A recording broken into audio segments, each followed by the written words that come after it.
Hi friends, welcome back to మా TV kitchen. అందరూ ఎలా ఉన్నారు? మష్రూమ్స్ ఫ్రై ఎప్పుడైనా ట్రై చేశారా? చాలా టేస్టీగా అండ్ ప్రోటీన్ అండ్ చాలా విధమైన బెనిఫిట్స్ ఉండే కర్రీ అనమాట. సో మనం నెలలో ఒక 3-4 టైమ్స్ అయినా మనం మష్రూమ్స్ వండుకోవాలి, పిల్లలకు కూడా పెట్టాలి, చాలా మంచిది. అండ్ బయట దొరికేవి మాత్రం ఏవి తీసుకోకండి. ఇందులో మళ్ళీ విష పదార్థాలు విడుదల చేసేవి కూడా ఉంటాయి. మనం షాప్లో కొనుక్కునేవి మాత్రమే చూసుకోవాలి. సో బయట దొరికినవి కూడా బాగుంటాయి, నాటు అంటారు కదా, అవి కూడా చూసుకొని తీసుకోవాలన్నమాట. అందులో కూడా సేమ్ అలా ఉన్నవే ఉంటాయి, చాలా డేంజర్. అండ్ మనమైతే జాగ్రత్తగా తీసుకోవాలి. ఫస్ట్ అయితే వీటిని క్లీన్ చేసుకొని ఇలా ముక్కలు కట్ చేసుకోవాలి. చూడండి, పెద్దవి అయితే 4 పార్ట్స్, చిన్నవి అయితే ఒకటే పార్ట్గా కట్ చేసుకోవాలి. ఇప్పుడు వీటిని పక్కన ఉంచేసి క్లీన్ చేసుకొని ఇంకా స్టవ్ పైన ఒక బాండిల్ పెట్టుకోవాలి. స్టవ్ పైన బాండిల్ పెట్టుకుని ఆయిల్ వేసుకోవాలి. ఆయిల్ కొద్దిగా ఎక్కువ పడుతుంది మనకి మష్రూమ్ ఫ్రైకి. ఇందులో కొద్దిగా జీలకర్ర వేసుకోవాలి, కొద్దిగా ఆవాలు వేసుకోవాలి, ఇంకేం వేయకూడదు. ఇంకా ఇందులో కట్ చేసిన ఆనియన్స్, సన్నగా కట్ చేసుకోవాలి. ఆనియన్స్ వేసి ఫ్రై చేసుకోవాలి. చిన్నపిల్లలు ఉండేవాళ్ళు పచ్చిమిర్చి ఒకటి మాత్రమే తీసుకోండి. నెక్స్ట్ మళ్ళీ కారం వేస్తాం కదా, అంతమంది పిల్లలు కారం తినరు. సో మా ఇంట్లో ఉండే పిల్లాడు మాత్రం అసలు కారమే తినడు. నేనైతే బాగా తగ్గించుకొని వేసుకుంటాను. నేను తింటాను కానీ ఇంకా ఆడి వల్ల అయితే నేను తగ్గించుకున్నాను. వీటిని బాగా ఫ్రై చేసుకోవాలి. ఆనియన్స్ ఫ్రై అవనితో ఇలా ఆనియన్స్ ఫ్రై అవుతునేటప్పుడు కరివేపాకు వేసుకోవాలి. ఆనియన్స్ మంచిగా ఫ్రై అయితే బాగుంటుంది. సో కొద్దిగా ఫ్రై అయింది కదా, సగం వరకు అయితే ఫ్రై అయిపోయాయి ఆనియన్స్. ఇప్పుడు అల్లం వెల్లుల్లి పేస్ట్ వేసుకోండి, తొందరగా మనకి ఫ్రై అయిపోతాయి. 1 టేబుల్ స్పూన్ వరకు అల్లం వెల్లుల్లి పేస్ట్ వేసుకోండి. ఇంకా ఎక్కువ వేసినా సరే మనకి ఘాట్ అనేది వచ్చేస్తుంది. అల్లం వెల్లుల్లి పేస్ట్ కొంతమంది ఎక్కువగా తీసుకుంటారు కదా, అది మరి మనకి గ్యాస్ ఫార్మింగ్ అనేది అయిపోతుంది అనమాట అల్లం వెల్లుల్లి పేస్ట్ వల్ల కూడా. సో మనకి లిమిట్గానే, ప్రతి వస్తువు లిమిట్గానే తీసుకోవాలి. నేను హెల్త్ పరంగా కూడా చెప్తున్నాను. ఇంకా ఫ్రై అవ్వనిద్దాం కొంచెం దగ్గరగా. చూసారు కదా ఫ్రెండ్స్, ఆనియన్స్ ఫ్రై అయిపోయి మనకి రెండు ప్యాకెట్స్ ఉంటాయి కదా మష్రూమ్స్. 2 ప్యాకెట్ల మష్రూమ్కి పెద్ద సైజు ఆనియన్స్ 2 అయితే సరిపోతాయి. మీకు చూపిస్తాను చూడండి, ఇట్లాంటివి అయితే 2 అయితే సరిపోతాయి, పెద్ద సైజువి.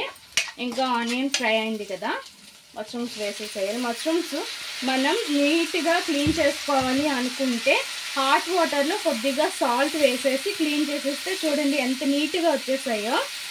ఇలా వచ్చేస్తాయి. సో ఇందులోనే వాటర్ ఉంటుంది కాబట్టి ఎటువంటి వాటర్ కూడా ఈ ఫ్రైలో వేయకూడదు.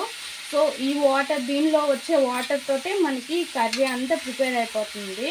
సో బాగా మగ్గిపోతుంది. ఇంక ఇలా మిక్స్ చేసేసుకున్న తర్వాత మూత పెట్టేసి ఉంచేసేయాలి. ఒక 2 or 3 minutes పాటు ఇలానే ఉంచేస్తే ఇందులో వాటర్ అంతా కూడా దిగిపోతుంది.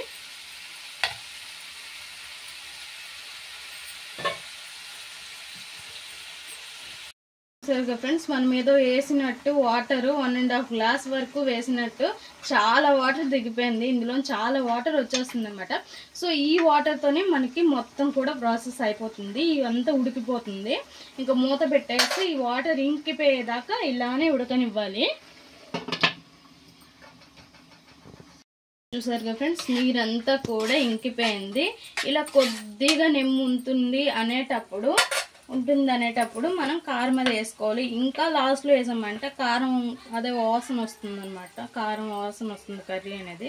సో చూసుకొని వేసుకోండి. కారం తగినంత వేసుకోండి. నేను తగ్గించుకున్నాను. Red chilli powder, Kashmiri red chilli powder.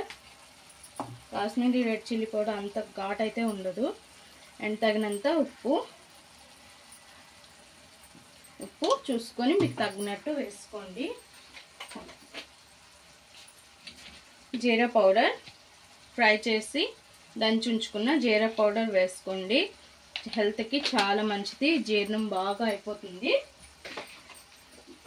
ధనియా పౌడర్ కొద్దిగా, ధనియా పౌడర్ ఇష్టపడే వాళ్ళు వేసుకోండి, లేని వాళ్ళు లేదు. అంటే కొంచెం గ్యాస్ ఫార్మింగ్ ఎక్కువ ఉండే వాళ్ళు అయితే కంప్లీట్గా స్కిప్ చేసేసేయండి.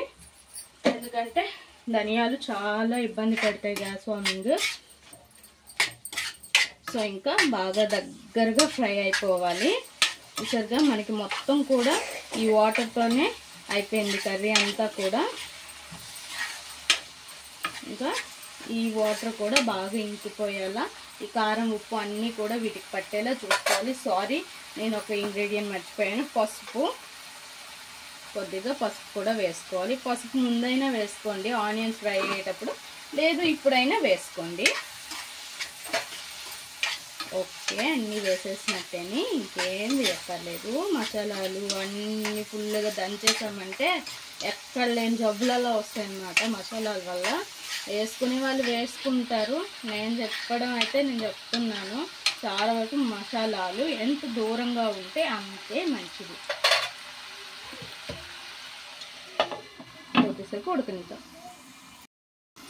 ఇంకా వాటర్ అంతా ఎగిరిపోయి అండ్ ఇలా ఆయిల్ పైకి తేలింది చూసారా, ఇలాంటప్పుడు మనం ఇంకా స్టవ్ ఆఫ్ చేసుకొని ఒక సర్వింగ్ బౌల్లోకి తీసేసుకోవడమని. చూడండి వాటర్ అంతా ఎగిరిపోయిందో, ఆయిల్ ఎలా పక్కలకి అండ్ మధ్యలో వస్తుందో.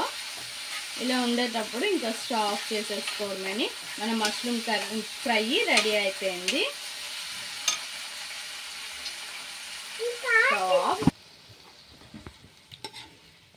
చూసారు కదా ఫ్రెండ్స్, చాలా సింపుల్గా రెడీ అయిపోయింది.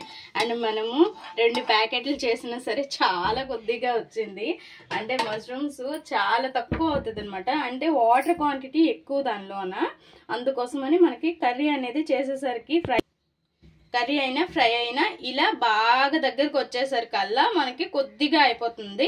చూసారుగా మన మష్రూమ్ ఫ్రై రెడీ అయిపోయింది. చాలా సింపుల్గా అండ్ చాలా టేస్టీగా ఉంటుంది. ఇలా వాటర్ వేయకుండా ఇలా ఫ్రై చేసుకుంటే ఎక్సలెంట్గా ఉంటుంది.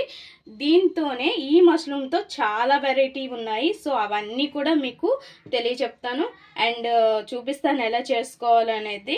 మా ఈ వీడియో కనుక మీకు నచ్చినట్లయితే లైక్ చేయండి, షేర్ చేయండి, మా ఛానల్ని సబ్స్క్రైబ్ చేసుకోండి. నచ్చితే ప్లీజ్ ఫ్రెండ్స్ సబ్స్క్రైబ్, పక్కనే ఉన్న బెల్ సింబల్ క్లిక్ చేయండి. More videos.